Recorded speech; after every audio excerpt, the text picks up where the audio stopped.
Yeah, crime, Miami-Dade. All right, we're back in the office like we never left with a special guest that saved democracy in the city of Miami. Oh!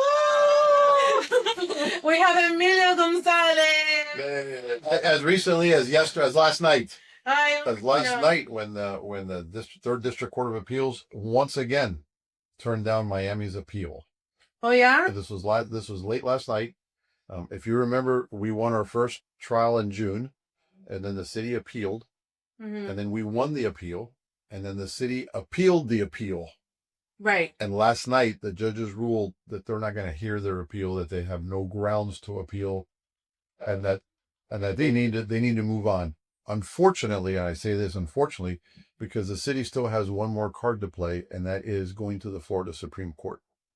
The Florida Supreme Court would have to agree to hear the case, but having failed twice before the District Court of Appeals, I don't see how they could win that if it got to there. They may not even listen to the case.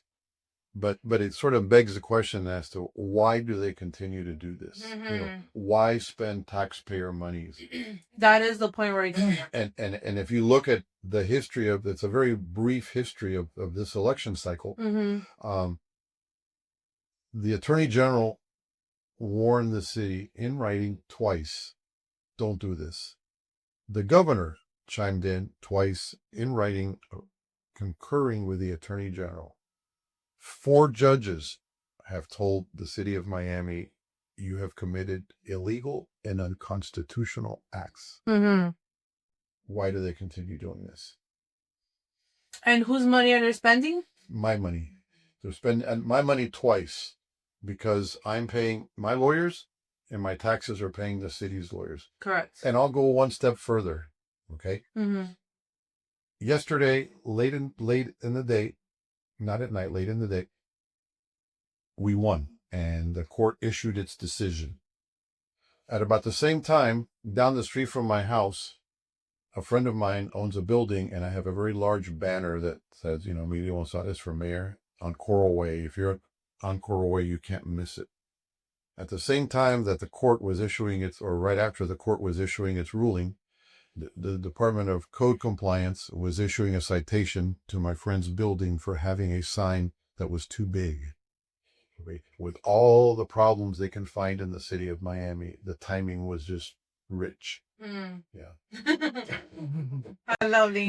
The Bay has someone coming out, but they're focused on your sign. Of course, it's the size of my sign. Yeah. So I wanted to go a little bit back. I wanted to get to know you more. I did my research, and you have an amazing resume. But I wanted for you to talk a little bit about yourself. You were born and raised in Miami? No, I was born in Cuba, but I was raised in Tampa. In Tampa. Yeah, I left Cuba when I was 4 years old, and my family settled in Tampa because my father and my grandfather were in the tobacco business. And if you recall, back then, Tampa was the tobacco capital of the United States. So all of our family connections were in Tampa.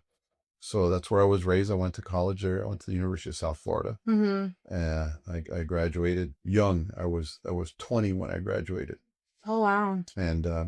And then I decided to join the Army because I thought it would be a fun thing to do. My parents were horrified, absolutely horrified. And I liked it. And my first assignment was in Hawaii. And I had a wonderful time. I never looked back. 26 years later, I retired as a colonel. I taught at West Point. I worked at the White House. I mean, these are things that, immigrant kids don't usually get to do these things. And I did. You did. So I'm very fortunate. And then you were the director of immigration. Oh, correct. So my last assignment in the Army, uniformed assignment, was at Southcom. So we just settled here, right? And then from there, I went to work at a law firm. And because I had been very active, and I had worked at the National Security Council at the White House with Condoleezza Rice and President Bush, I was asked to come back and be the immigration director. So I went back to Washington. I served for 2 years as the immigration director, and then I came back to Miami. So you're the immigration director for 2 years. Right. Then you came back to Miami and you were the director of the airport. Right. So I started my own. I worked actually for an international Spanish company as their CEO. And then I wanted to just start my own consulting firm. Don't ask me why. I just thought it sounded cool. I'm going to have my own consulting firm. So I had my own consulting firm for a couple of years, and then the county mayor asked if I would, become the airport director. Which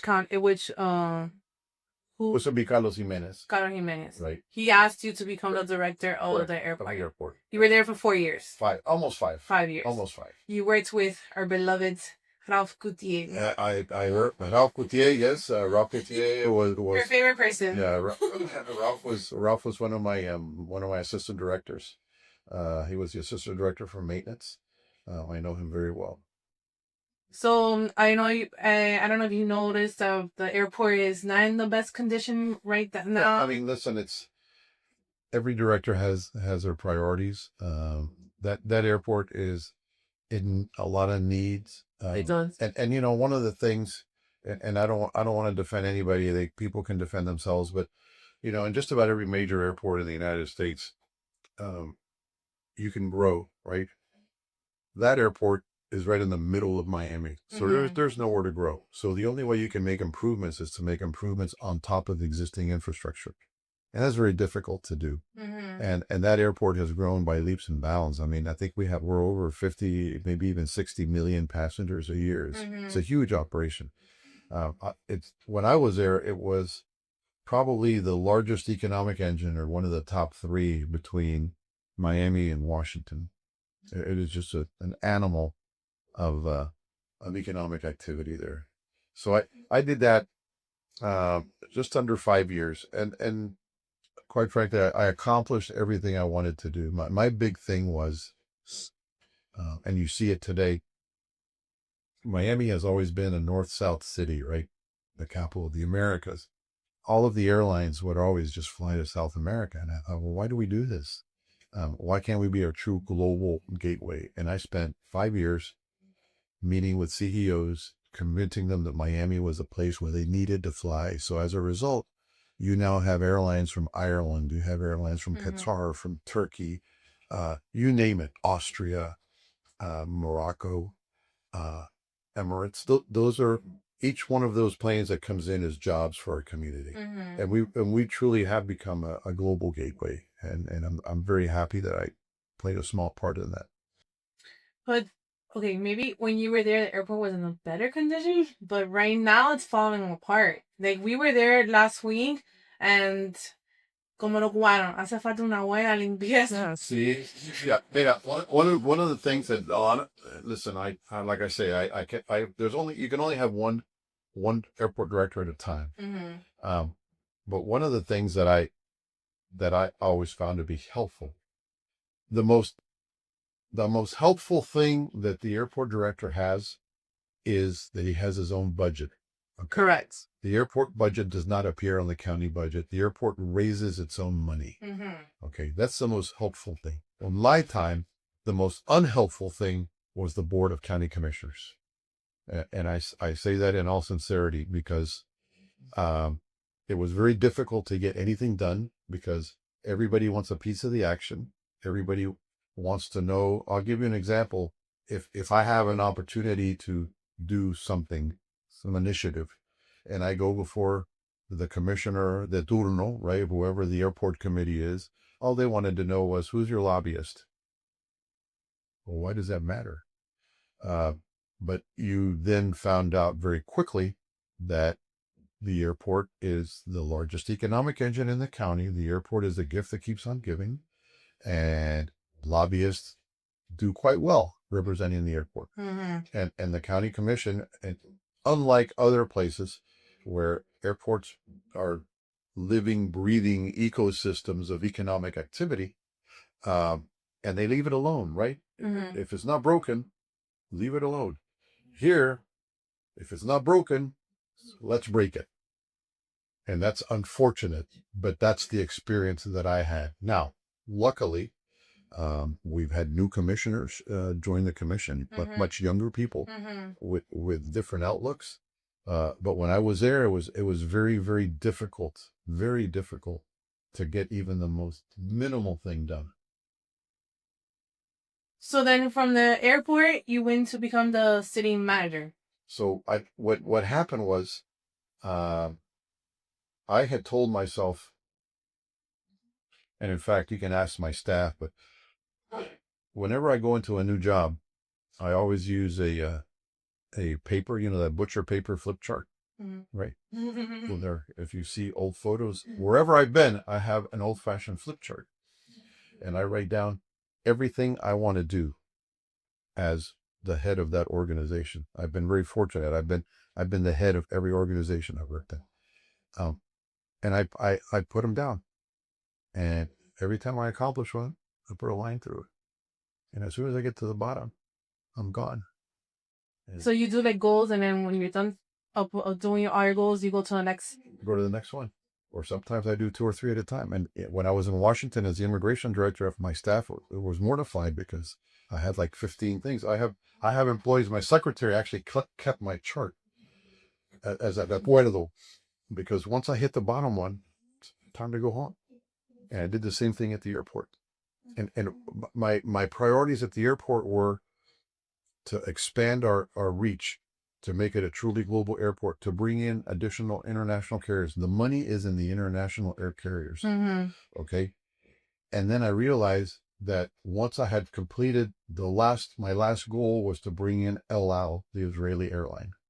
I had worked for 4 out of the 5 years I was there, was working to bring El Al into Miami. And we did it.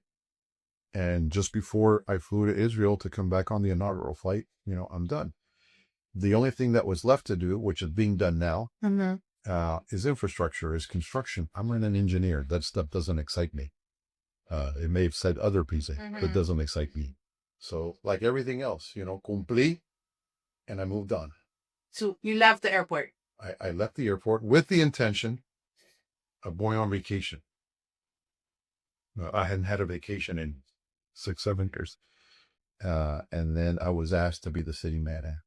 By Francis Suarez. Correct. And I thought, that might be kind of funny. And it turns out that I still think to this day, I think I'm still the only city manager that lives in the city. I heard those rumors. Yeah. I've heard those rumors. Yeah. I actually am the only one that lives in the city. So how could they still be there? Or supposedly there's some commissioners there It's not a requirement that you live in the city to be a city. In Miami-Dade, yes. In Miami-Dade, the commissioners have to be living in their districts. Correct. But I'm not an elected office holder. So as an appointed office holder, you don't have to live here. So I did también say no? Yeah, of course. I will buy it. Might will buy it. So you were there in the city manager because Francis Suarez put you there. Correct. You were there for how long? For 2 years. Why did you leave? I left because towards the end of 2019, my wife got very, very ill. My wife ended up at the hospital at Mount Sinai. I won't go into any details, but she was in very, very bad shape. Very bad shape. And as luck would have it, it was while I was taking care of my wife that certain commissioners decided that would be a great time to terminate me as city manager. But I resigned. They didn't terminate you. You left. I left. Yes, because your wife got. My wife was very, very sick. Yes, and by the way, she's been off and on. She's had her health issues, but yeah, that was the main issue. And then during that time, you dedicated yourself to helping your wife. I did. So what happened was I left the city in February of 2020, I believe, and remember that's when COVID hit, right? So everybody went home, and I stayed home, and people started asking me if I could help them out doing some little consulting here and little consulting there.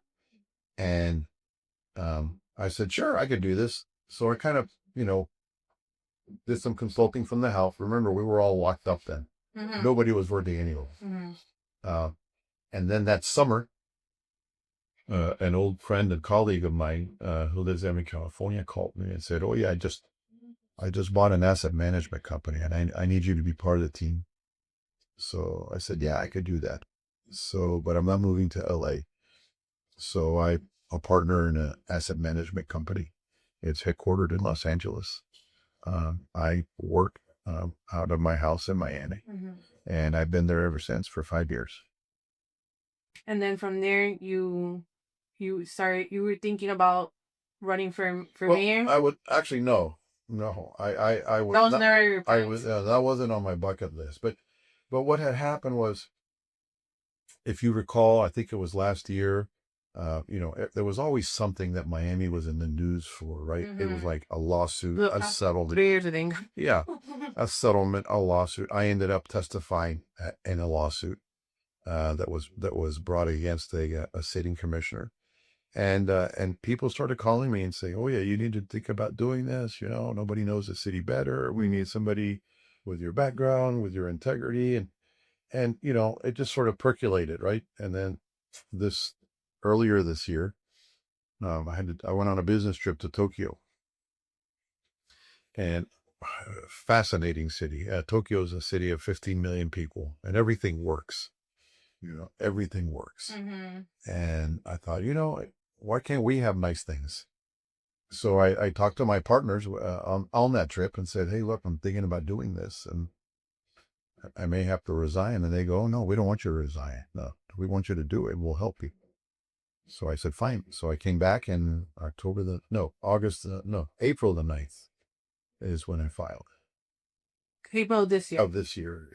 And then shortly after I filed this one, I found out that they wanted to cancel the election. You think it was because of you? I hope so.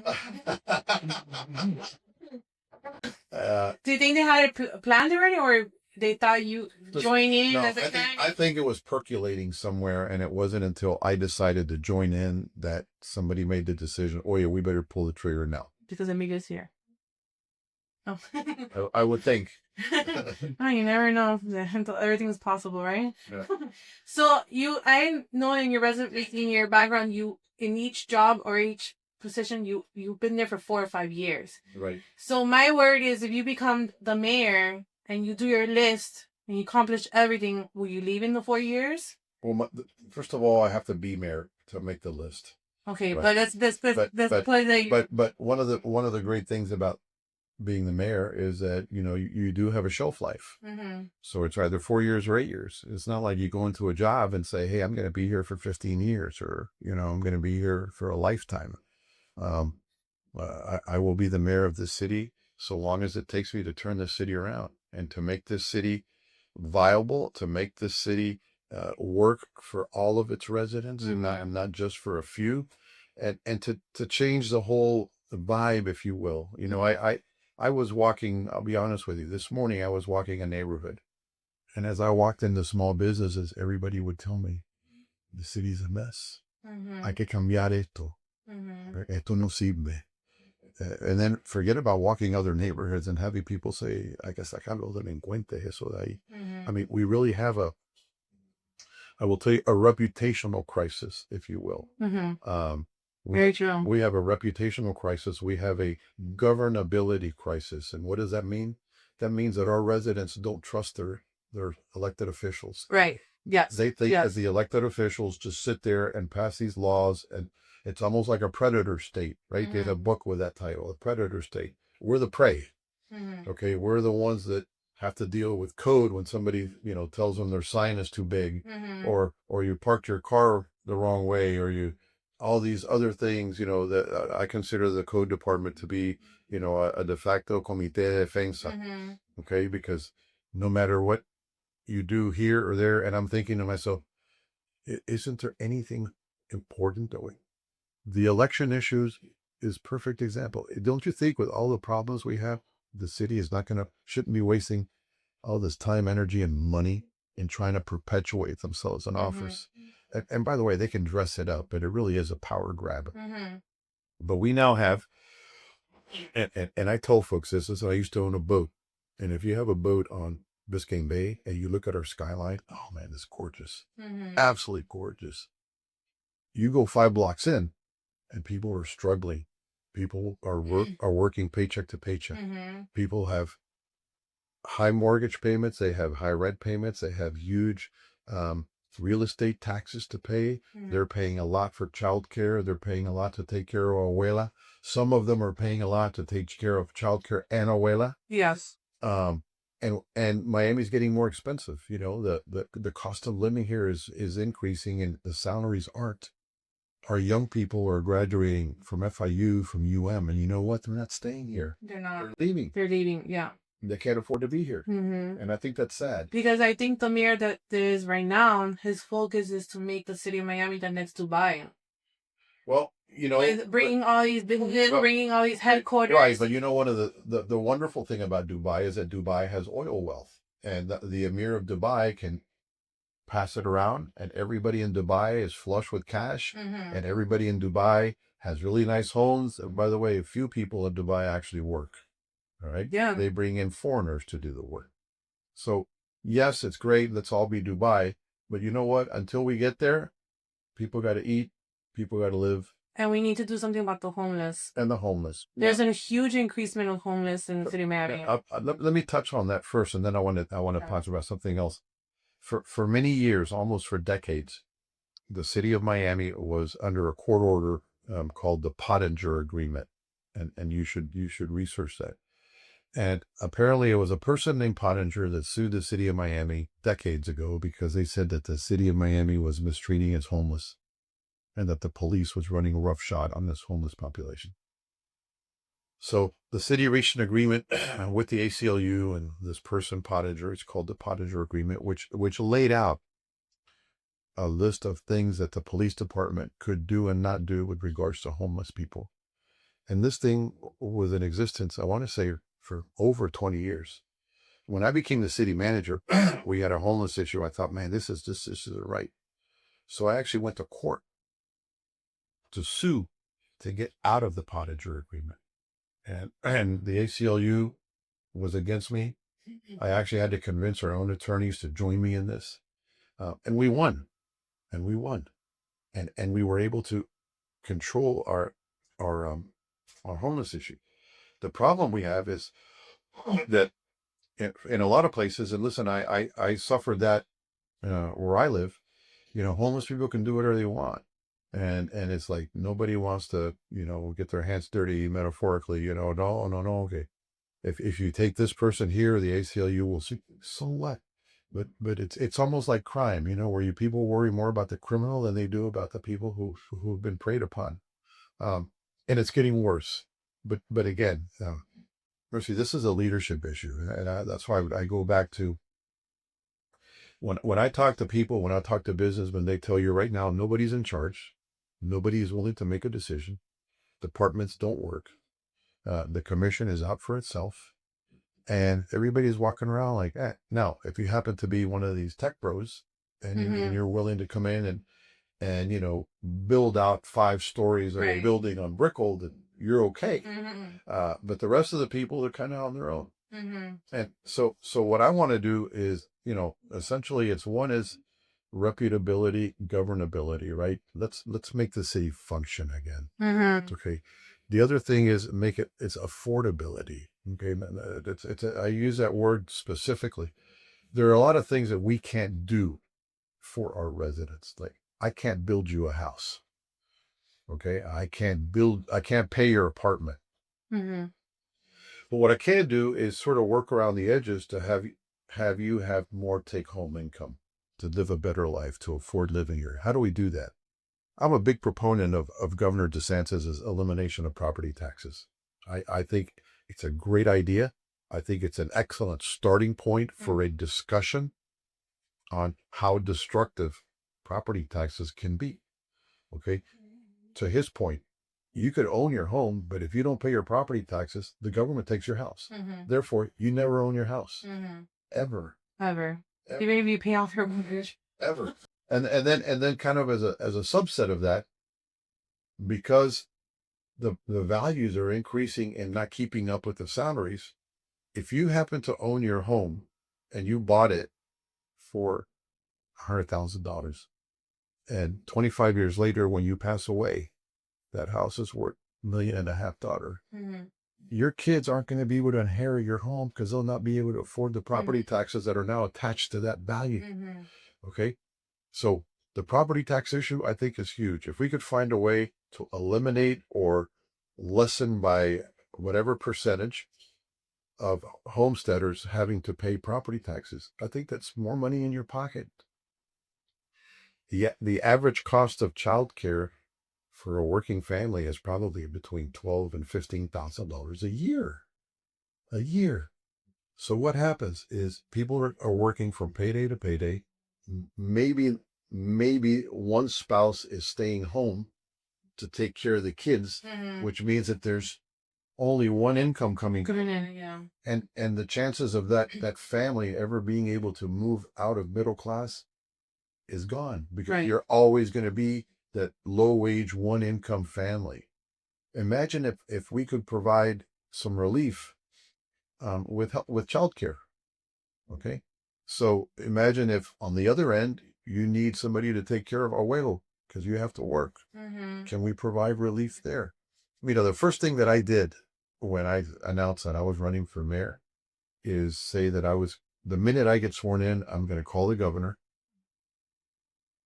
and I'm going to ask him to send the Florida Doge team here.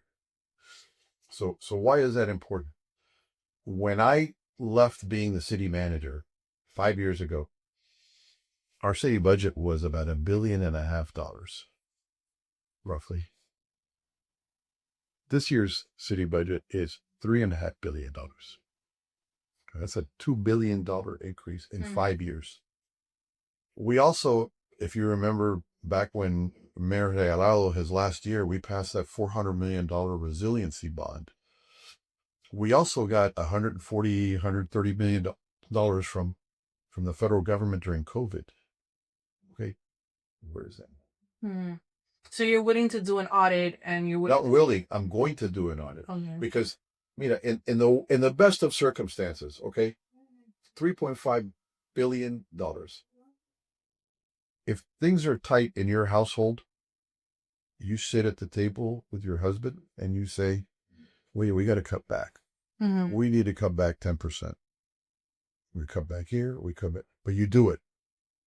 Imagine if we did that in the city. 10% of $3.5 billion, that's $350 million. You know what we could do with $350 million? And imagine if we were, daring and cut back 20%. That's $700 million. Mm-hmm. Well, you could get a lot done. A lot, yeah. But right now, it goes back to that our residents don't respect our government. They think they're all a bunch of thieves. They think they're in it for themselves. They don't know where the money is. Correct, because they trusted Damien Produm, and at the end he turned their back. And then they brought in Ralph, thinking that Ralph was going to help them. His back. And he I like Ralph, but I think Ralph needs to learn how to say no. No. He has to be, I think. Listen, I'll be honest with you, since we're mentioning names here. I don't know Ralph Rosado. I've never met him. I always had very good reference about him. Yeah, I do too. I have met him. And he's a very credentialed human being. But the fact that you could aspire to elective office often and then finally get there, and your first act, your very first vote, is to cancel an election. But that also brings, I think he did it for attention, because no one goes out to vote. No, but let me get to that. And then his second vote is to extend his own term. So the issue here is very noble. Okay. Oh, we need to get people to vote. Mm-hmm. Therefore, let's have elections in our even years. Okay. I've read the city charter. City charter was sort of our Magna Carta. When I was a manager, you go by the charter. The city charter lays out when there are elections, and the city charter lays out what your term of office is. Anything that's beyond that has to be approved through a referendum, and it wasn't. Okay, it just did porque me dio la gana. Okay, en términos cubanos, lo hice porque me dio la gana, and that's what it was. Now, when the governor of your state and the attorney general of your state tell you in writing, oye, Mercy, don't do that. Mercy, if you do that, te voy a caer arriba. well, yeah, you would think that somebody would at least pause and say, well, yeah, let's talk about this. Let's defer this item. What's the rush? Why are we doing this? What's behind this? I don't know. And then there's another thing that people need to consider, which they haven't yet. I have no problem with moving elections to even number year. What that's going to do, though, it's going to possibly increase turnout, but it's going to decrease the quality and number of candidates. And I'm going to tell you why that is. Because let's just say in 2028, pick a date, we'll have an election. It's an even numbered year. Well, no, that year there's a presidential election. There's going to be elections for Congress, elections for Senate, elections for everything. And then Mercy's running for city commission. You're going to appear on page 14 of that ballot. How much money are you going to raise that year running for city commission when all these other heavy hitters are fundraising? Zero. So you know what that means? That means that the only people that are going to be able to run in those races are going to be all of these tired, rehashed politicians that have big PACs, that leftover money that are just sitting there and they have nothing to do in their ward and they're going to jump in. And then that cycle is going to repeat itself because that name that went away, a few years ago is back. Is back. Okay. So I think we need to be very clear about what we're getting in all of this. Mira, I went home the other day. There's a CBS truck in front of my house. And a journalist puts a mic in my face and says, hey, I was just with Commissioner Pardo, and he is writing legislation to make even number year elections starting in 2030. I said, okay, that's reasonable. But everybody who wins in 2025 serves a 5-year term. So, que ganamos? I'm suing the city because they want to have a 5-year term. The city charter says 4 years. Change the charter, then we have that conversation. I actually said, I have a better idea for you. Instead of me serving 5 years, I'll serve 3. And we still get back to an even number year.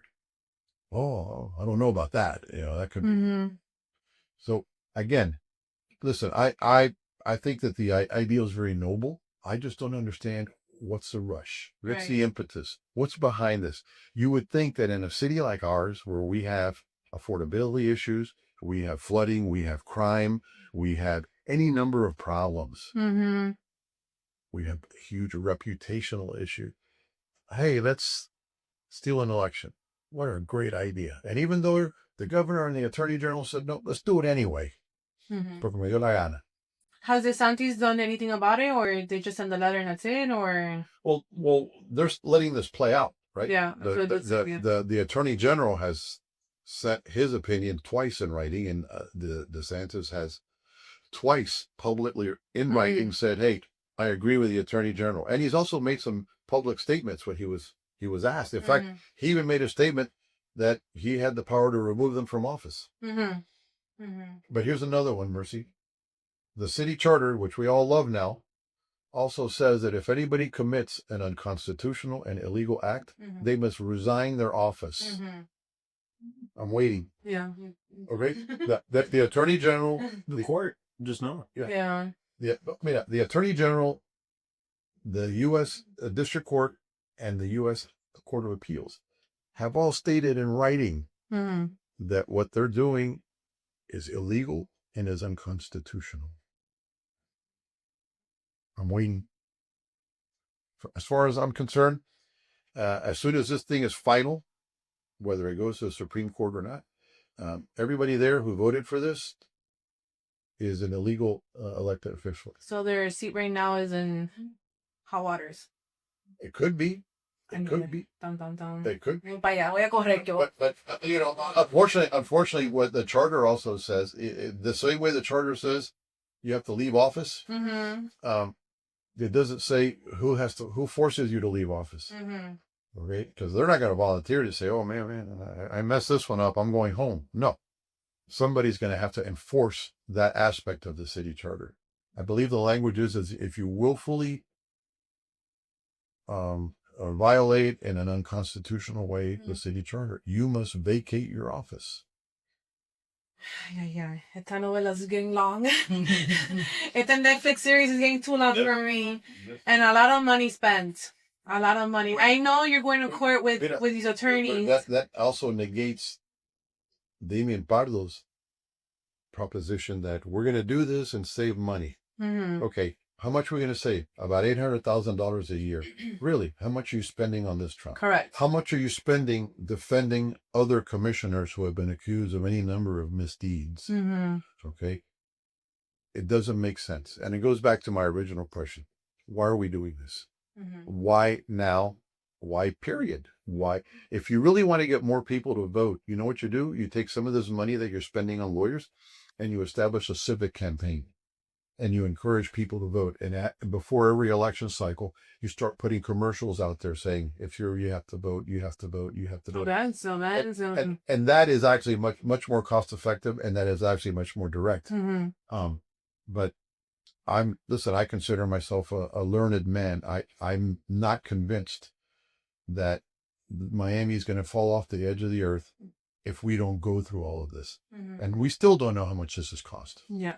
So there's another, I don't want to ask you because I know you've been going to court with 6 attorneys. And so everybody wanted to know where you're getting that money from. I have not received an invoice yet. Okay. And when I get an invoice, then I'll deal with that. Because they're saying that Francis Suarez is helping you with the. I'm like, that doesn't make sense. But I wanted to ask you to make it clear. Wait. Francis Suarez is paying your attorney fees. What? Yes or no? Wait a minute. This is worthy of me asking. Why would he do that? I'm suing him, right? I'm suing the city. But the answer is no. No. Has any of the candidates, the 12 candidates that are running, has anybody supported you? No. There's been a Democrat saying that he's been supporting you. He's been going to... Oh. I don't know, do you want to say names? Ken Russell, I saw it. He's done it. And I had someone telling me that he knocked on the door saying that he's been helping you. And I'm like, that doesn't make sense because there's a Republican and a Democrat. Listen, and Ken Russell's running for mayor. Why would we help him? Listen, nobody has... reach out to you. Called, texted, emailed. Everybody sat on their hands while I did this all by myself. Okay, say it one more time. Flip you from the back. Everybody sat on their hands. Nobody offered to help. No calls. No. Or worse than that, somebody that is running against me actually sent out fundraising texts. Happy about how democracy won, we have an election. Please. The same one who wants to charge $10 more for the Metro Rail. Yes. Sí, viste cómo yo sé. Sí, yo sé. Pero te digo que, listen, I've even had friends of mine, by the way, I'm getting support from a lot of Republicans and a lot of Democrats and a lot of independents. And I've had a lot of my Democratic friends tell me this is disgusting. You know, the person had absolutely nothing to do with this. None. Oh yeah, not even a press release. Mm-hmm. Hey, we support Emilio. But they did do a poll, and she is has the highest but that's numbers. But that's her poll. Correct. And when I can do a poll and I'll have higher numbers. So it's all relative. So no one. We just have to say it one more time clearly because I get this all. No one came up to you. No candidate has given you any donations. Have gone to court, has asked you to do any help? Let me back up. One candidate, and I'm going to tell you his name is Michael Hepburn. He's an African-American young man. Oh, yes. Michael reached out to me early and said, hey, way to go. And he also said, look, if I could help you, I could, but I don't have any money in my campaign. Oh, he's really honest. Okay. So I corrected myself. Okay. But the major candidates, if you will, not one. And then they use the victory to their advantage. Correct. That's what pisses me off. Yeah. Sorry for the word. No. That's what makes me so upset. I'm like, what did you do while I was duking it out in court, while I was doing everything I needed to do to save this election, you would have thought a press release, or even a text that said, hey, Emilio, way to go. Nothing. I like numbers. We all talk about this guy, Zoran Mamdani in New York. Mamdani, his name. Okay, this guy is a self-avowed Marxist. Okay, es un comunista self-declared. Mm-hmm. Okay, Mm-hmm. by the way, a privileged one, that went to prep school and has a nice house. Yes. Okay, New York City had its primary, and their election is going to be, I think it's the same day our election, their general election in November. No Republican wins in New York. This guy won his primary with 9% of the registered voters showed up to vote. 9. And he won 40% of that 9. Mm-hmm. Okay. That's how important showing up to vote is in this election. Mm-hmm. Okay. No voter should be sitting on their hands this time. If you're really that upset, if you're really that mad, if you're genuinely concerned about the future of our city, then show up. Mm-hmm. And by the way, and I've told many people, I'm not ashamed to say this, don't vote for me. You don't have to vote for me, but at least show up. Mm-hmm. Show up and make your voices heard. But don't sit back and do nothing. And then when, a convict gets elected mayor of Miami or a socialist gets elected mayor of Miami, oh, ¿qué pasó? ¿Cómo puedo pasar? No. No puedo votar. Sí, hay que salir a votar. That's a functioning prerequisite of a democracy. You have to show up. Another question. I have a whole bunch of questions. We're going to bring it to tomorrow. I don't know if you're in a hurry. Buscame más cafecito. No, I'm just kidding. I'm just kidding. Ya manager ready to I'm on a roll. I don't have to be anywhere right now. But I wanted to ask also about the DDA meeting. The DDA, I've been seeing a lot of arguments back and forth. A lot of residents are very upset. The politicians and the board meetings keep on turning their backs. As if you become as the mayor, what will you do for the DDA? I think that the residents have already spoken. Mm-hmm. The residents have all signed petitions that they want out of the DDA. If they want out, they should be out. Period. And if at that point the DDA can't handle them not being able to tax all those residents, then we abolish the DDA. Look, if you take a look at Miami all of a sudden is a conglomerate of many cities. You've got the DDA, you've got the Bayfront Park Trust, you've got the Omni, you've got this. All you're doing is you're overlapping government, and I'm all about diminishing government. The DDA has its own group of lobbyists. Yes. And the same lobbyist is the one that goes to Hialeah, goes to everything. So I don't get that. You go to Tallahassee to look for funds for the city of Miami, and you run into the lobbyists for the DDA. No.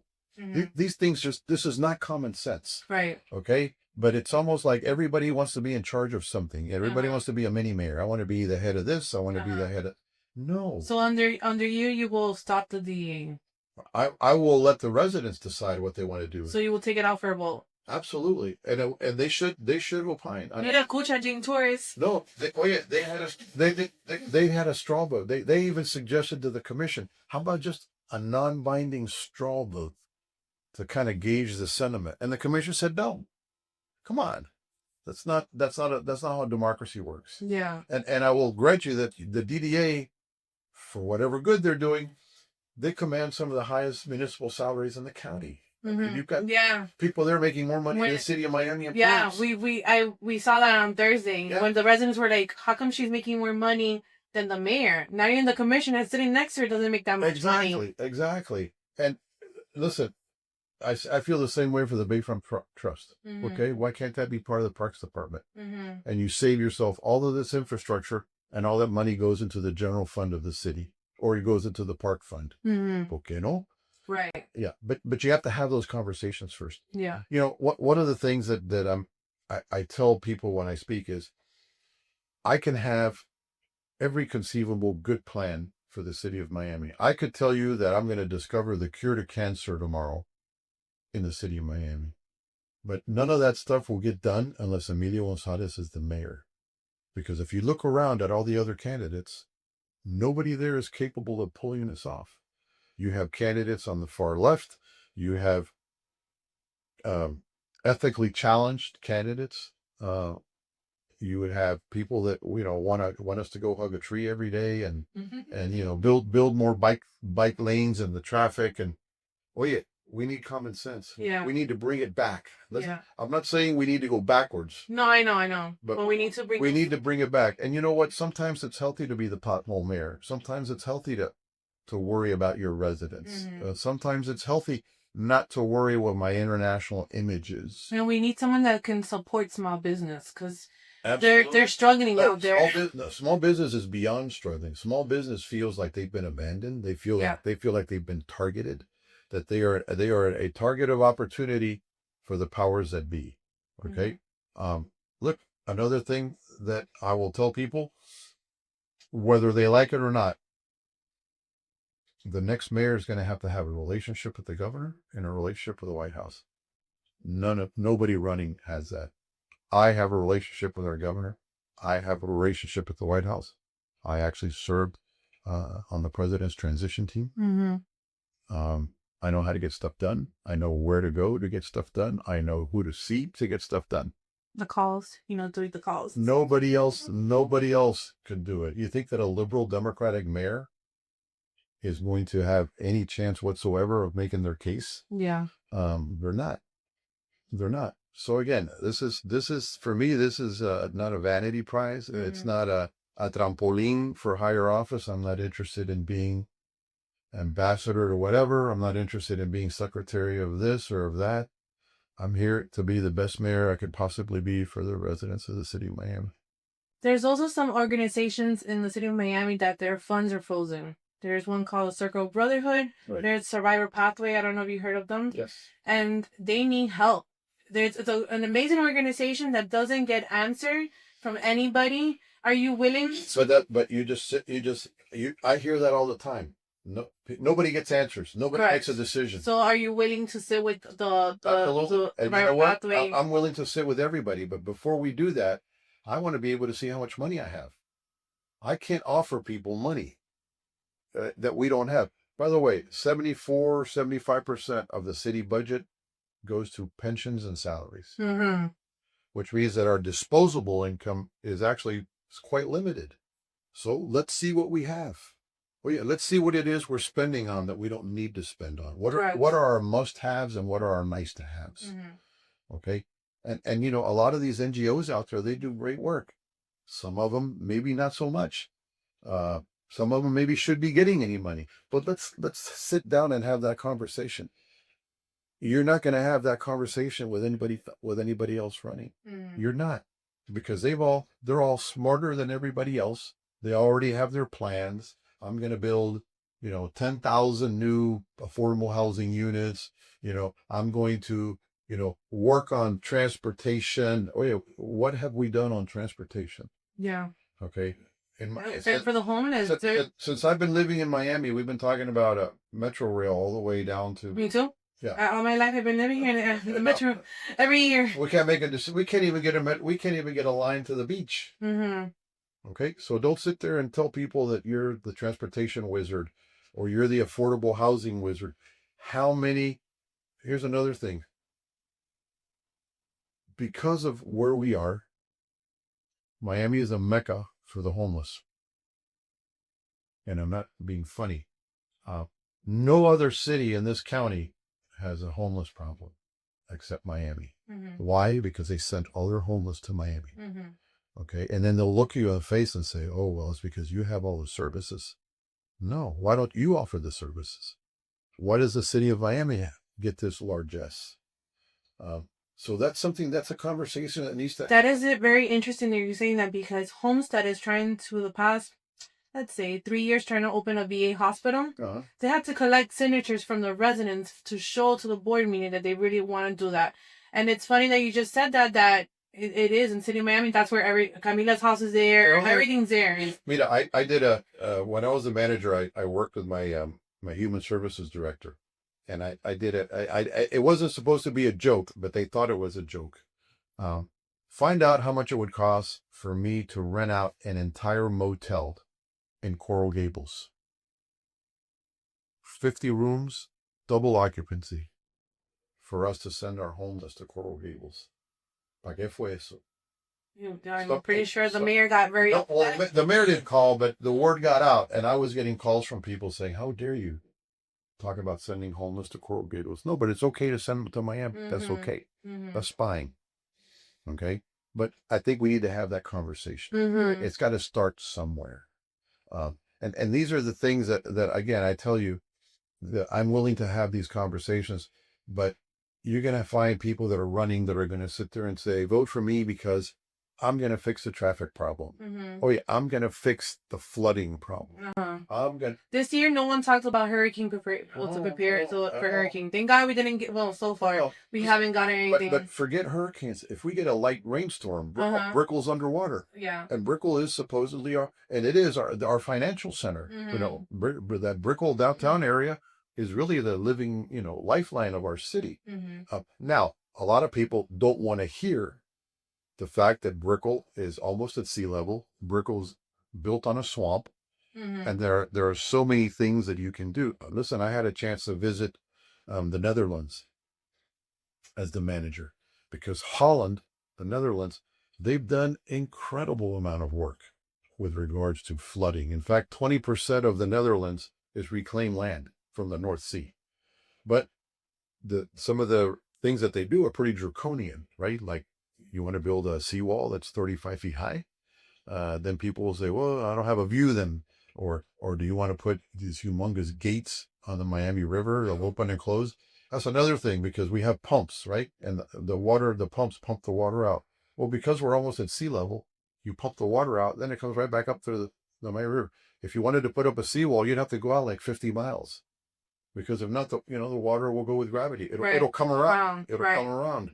So, but again, let's have those conversations. Yes. Don't promise that I'm going to fix this, or I have a better idea, or no te metas because I know more than you, or when it comes to things like affordable housing, all of a sudden it's somebody's brother-in-law that gets the contract if they even build affordable housing. Correct. Or and we went through that. Okay, we've gone through that once before. But again, listen, this circles back, Mercy, to all of our needs revolve around the issue of governability. Who's in charge? Mm-hmm. Who's going to make decisions for the majority of our residents? Who's got their interest in mind? Who's not interested in running for higher office? Everybody is interested in running for higher office, which means that when they make a decision or they take a vote, in the back of their mind, they're thinking, ooh, am I going to piss off this group? Ooh, is this group going to like me or not? Or how much money can I get for my PAC from this group if I vote this way? Yes. Okay. Yes. And that's what we're seeing. And yes. That's what we're seeing it even in Miami-Dade and community commissioners. Yes. Yes. And but if you don't have any interest in doing something other than this, you make the right decisions. Mm-hmm. There are two Democratic members or candidates, Ken Russell and Eileen Higgins. Mm-hmm. Both of them have, while serving an elected office, aspired for another elected office. Mm-hmm. Okay. Mm-hmm. So what does that tell you? That tells you that they're really not interested, that they're only using their current elected office as an opportunity to run for something else. Right. Eileen Higgins was reelected. By the way, she's my commissioner. She was reelected. And 3 months later, she decides she wants to run for mayor. Mm-hmm. She's going to leave. So the same thing with Ken Russell. He wanted to run for senator. Right. He wanted to get Michael but Rubio's listen, position. Ken Russell, to his credit, Ken resigned. He resigned to run for senator. Mm-hmm. Eileen hasn't resigned. So she's still getting paid. Still getting paid, and she's still, fundraising. Mm-hmm. But my point is, she's going to leave over 3 years on the table in elected office. What is she telling her residents? You guys don't matter. It's about me. Correct. Okay. Correct. I'm looking to extend my shelf life, another year or 4 years, or whatever the case may be. That's not how it's supposed to be. Okay. This is supposed to be, to a certain point, elected office, because of all the responsibilities and the time you put in it, it becomes a sacrifice. It's not a sinecure, right? And that's exactly how people are treating it. I'm going into elected office because I want to be rich. Right. And the city of Miami is the richest city. We have the Miami Freedom Park. We have the Marlins. We have all these headquarters coming. There was a time when, people sort of made their bones in private industry or what have you. And then they wanted to give back, right? And you brought back a unique set of skills and experiences, like life experiences, business experiences. And that's how you gave back. But now you have people that want to just start right off the bat into elected office because está dinero. Same. Okay, I'm going to get rich. I know why Francis Suarez still wants to become mayor, because he wants to enjoy Miami Freedom Park. He wants to change the city hall. So he wants to. No, they already built an office over there, in Miami Freedom Park. Oh, the city hall is going over there. Over there. Yeah. So when I'm elected mayor and Uh-huh, I was we gonna ask you. dedicate Miami Freedom Mhm. Park, I'll be happy to invite Francis to be there with me. That's fine. That's not a problem. Que le cae atrás Messi. But- Mira tu Messi. But I mean, But if you become mayor, will you still be doing that change or changing the city hall over there? well, it may be a done deal by that time that Oh, it might happens. be. Yeah, it may be a done deal. The city. And then the city hall is gonna become. Remember that we used to have a building on the river, the Miami River Yes. Center. Yes. That's going to be demolished. Okay, so those are the Miami does need working office space. So that's what this particular construction is over here at Nomi. And what's gonna happen with the city hall? Is it gonna bring it down? No, the one on the water there. Yeah. Oh no, that's a historical building. There'll always be commission meetings there, and you know. Supposedly they wanted to make it as a restaurant. It used- I would like to be yeah, a museum. It used to be an airport. I guess. Yes. Yes. Okay. And if you go inside, you see some beautiful, Art Deco airplane things hanging up. Sure. Some things you can do and some things you can't. But like I said, no good idea will ever see the light of day unless you have a good mayor and you have a good leader and you set the example and you set the tone and tenor of how this city is going to function. Because right now it's not functioning. It's not. It's not. And people tell me it's not functioning Mm-hmm. and you can't get anything done. And businessmen would rather move to Broward or expand in Broward than expand here. Mm-hmm. And that's almost a universal statement, which I'm sorry to say. No, but it's the truth. Me as a small business owner, I have a lot of clients moving up to Lehigh, to Palm Bay, and it's because they can afford living here. Right. So Yeah, I mean, Midwest. our values, our property values have increased exponentially over our income. Mm-hmm. Okay, Mhm.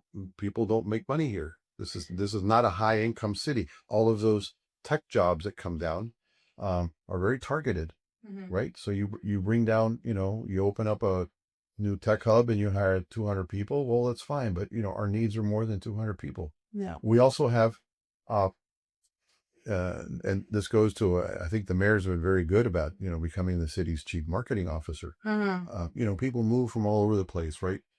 If you are a tech bro, for lack of another term, and you're living in San Francisco and you're paying $10,000 a month for an apartment, and you can do that here and have a waterfront view and pay $8,000, you're doing okay. Yeah. And by the way, and no taxes, and no, Florida taxes.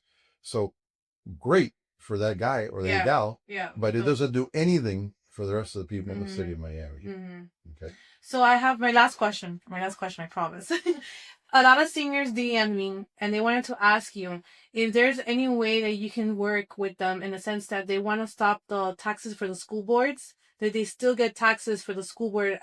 Is there any way they could change a law or do something where you can work with them after 65 to stop that tax? Listen, I'm willing to look at that. I pay that same tax. Mm-hmm. The other thing, listen, it's the same thing with the school tax, right? Mm-hmm. Like if you send your kids to public school, to private school, Right. you're still paying the school tax. Mm-hmm. I think there's a lot of things that we can do for the seniors. There are a lot of seniors that have been living in their homes for decades, Mm-hmm. and for whatever reason, they can't fix the roofs. Okay. We were talking about inheriting a while back, where if some of these seniors were to pass on, it's not like they know that their house will be in good hands because it's going to be taken over by their granddaughter. Mm-hmm. No, their granddaughter's probably going to have to sell that house because she won't be able to afford to pay the taxes. So to your point, the whole taxing regime is something that I think the governor has started a wonderful place for that conversation, but we can work that down. Let me tell you another one. And we've been doing some of the math. If you look at the ad valorem taxes that the city of Miami homestead owners pay the county, right, when we get our big county bill, I think that for the city residents, the city homestead owners, I think that number is probably about $120 million. Okay, what if we found $120 million inside that 350 that Doge said we don't need? We could actually pay the city residents Mhm. ad valorem tax. So it really, again, listen, I'm into numbers now. I'm a partner in an asset management company. It really comes down to how you spend your money. Okay, Miami is not a poor city, but we've been very poor at how we spend our money. Yes, because we have a spending problem. We do. We don't have an income problem. We have We have a a spending spending problem. problem. Both of Miami-Dade And- and City of And, Miami. and what happens is, because everybody else running against me is not interested in solving the spending problem, because when you solve the spending problem, you're going to piss somebody off. Correct. Okay, let's be realistic. Yeah. And that's not an elegant word, but you're going to piss somebody off. Mm-hmm. Okay, and so the answer then becomes, if you're going to piss somebody off, at least do so knowing that you're helping a greater number of people. Mm-hmm. Okay, That's what I say all the time. If you're gonna piss someone off, piss it for the right reason. listen. If you're not pissing somebody off, you're not doing your job. But listen, it sounds almost trite, but Mm-hmm. nobody is going to sit here and tell you they're going to do A, B, C, and D. Elect me and I'm going to do all these things. Mm-hmm. No. No. Elect me and I'm going to see how much money we've got. And then we're going to see what we can do. And then we're going to prioritize. Mm-hmm. And maybe I'll reach out to Mercy and say, Mercy, I want your advice. How do you think we should spend this money? What do you think? What do you think on this list? It's money that's probably not well spent. Which of these organizations are probably not doing a good job? And you know what? And you start 100,000 here, 300,000 there, million here. Look at how much we're spending in legal defense. I know. Wait, With that money, you could do maybe 4 shelters there. that's disgusting. That's appalling. With that money, I could build 5 daycare centers, early learning centers. Or a shelter for the homeless. Exactly. So look, don't tell me that you want to save money, okay, by moving this all. No empieces ahí, okay? You want to save money, and you elect Emilio González mayor, and let's see where our expenditures are, and let's tackle those expenditures, and let's not be afraid to tell somebody, you know what, you've been on the public teat for 25 years, but next year, no, because there's no return on this investment, okay? Because we can take money from here and help more people here. Mm-hmm. That's my story, and I'm keeping to it. I love it. Thank you so much for coming. I know you have a busy schedule. I will the energy of your kind, your Give you the eye. I know he's like, hasta cuándo es esto, Mercy? Well, we're done, but thank you so much for coming. And are you planning any other events? Oh my gosh, am I ever? I've got all sorts of events. Well, let us know we can tell our followers to go on us. We can go visit you guys. Oh, I would love to have you there. That would be great. Yeah, listen, it's people are energized. People are excited. They are. People, my phone never stops. People are constantly calling. Oye, ¿cómo puedo ayudar? Cuenta conmigo. I mean, it's heartening. La verdad, it's very humbling to have all of these people, see in me what they feel needs to be done, and not be afraid to do it. And if I have to attract attacks from high and low, sometimes high and very low, I'll do it. That's fine. But somebody has to do it, and it's got to get done. Yeah, it has to get done. ASAP. Yes. We have no time to waste. Si no, City of Miami is going to be another third world country here in Miami. Between Hialeah and City of Miami, we'll reach a point where we'll stop being a city. We'll be a very colorful ethnic neighborhood in the county. At some point, we won't be worthy of being a city. Think about that. Yeah. It's sad. It's sad.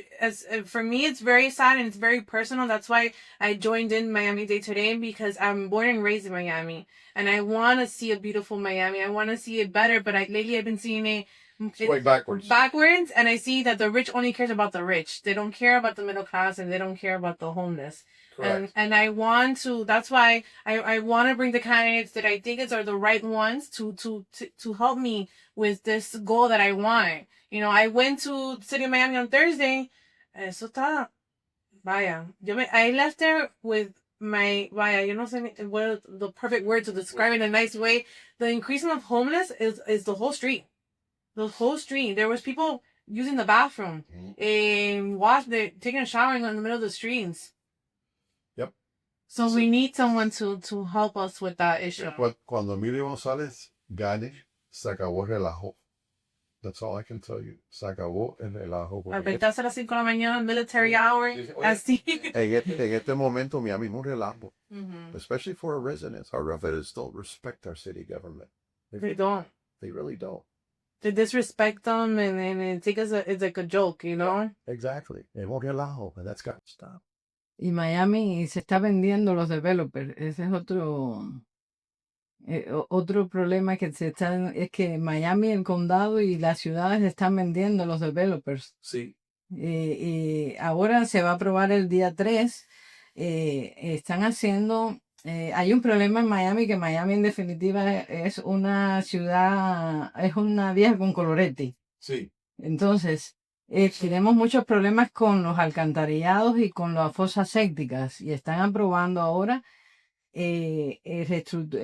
construcciones con fosas sépticas. Es decir, estamos mirando el siglo XX. Sí, porque se están dedicando a todos los nuevos edificios, los condominios que valen $10 millones. Y yo entiendo que eso también atrae dinero. De ahí viene el tax base, ¿no? Mm. But you have to have a balance. You can't just ignore the rest of the city, or for that matter, use the rest of the city as prey. You know, all they do is they want to fine you, they want to tax you, they want to find a way to sacar the dinero. And then they sit back there and want to clap and say that they're for democracy and they're for good government. Stop. Y Miami se está vendiendo los developers. Ese es otro problema que es que Miami, el condado y las ciudades están vendiendo los developers. Sí. Y ahora se va a aprobar el día 3. Están haciendo, hay un problema en Miami, que Miami en definitiva es una ciudad, es una vieja con colorete. Sí. Entonces, tenemos muchos problemas con los alcantarillados y con las fosas sépticas, y están aprobando ahora construcciones con fosas sépticas. Es decir, estamos mirando el siglo XX. Sí, porque se están dedicando a todos los nuevos edificios, los condominios que valen $10 millones. Y yo entiendo que eso también atrae dinero. De ahí viene el tax base, ¿no? Mm. But you have to have a balance. You can't just ignore the rest of the city, or for that matter, use the rest of the city as prey. You know, all they do is they want to fine you, they want to tax you, they want to find a way to sacar the dinero. And then they sit back there and want to clap and say that they're for democracy and they're for good government. Oh yeah, no. And oh, by the way, what am I running next? What am I running for next? Yeah. Mark my word, everybody up there is running for something else. Okay, esta gente no acabaron con simplemente decir, you know who I really respect in that regard? I'll tell you right now. And I say this because he's a friend of mine. Manny Diaz, the former mayor. Manny Diaz became mayor of Miami. He had never run for office. He became mayor of Miami at a pivotal time in our history, el tema de Lian. No, sí. ¿Te acuerdas? Sí, sí. Okay, Manny served 2 terms. And you know what he did when he finished his second term? Se fue para la casa. He's a lawyer. He has a law practice down in Brickell. You don't see him wanting to be an ambassador. You don't see him wanting to do this. No, Manny Diaz did his duty, Mm-hmm. and he went home. Así se metió yo con René García. So you're commissioner from Senator Commissioner, y ahora va a correr for Miami-Dade. Decide. You know, why? Tell me, why is that? Mm-hmm. Oh, yeah, I think that's a fair question. I always ask him. Pero de verdad, de todos. Sí. Manny, whether you like him or not, pero Manny Diaz served 8 years. He se fue para su bufete. He's got a law office there. So nice. Como si nada. A very, very unassuming guy. Okay? Pero there are not too many like him. I plan on being like him, having that model. I'm going to do my duty, and I'm going to go watch my grandson play basketball. Mm. Nosotros tenemos una cancioncita, se llama Las sillas del poder. ¿La qué? Las sillas del poder, que van girando de una comisión, de la ciudad al condado, el condado a la ciudad, sonado. Mira, tiene. Yeah. Graham, Miami-Dade.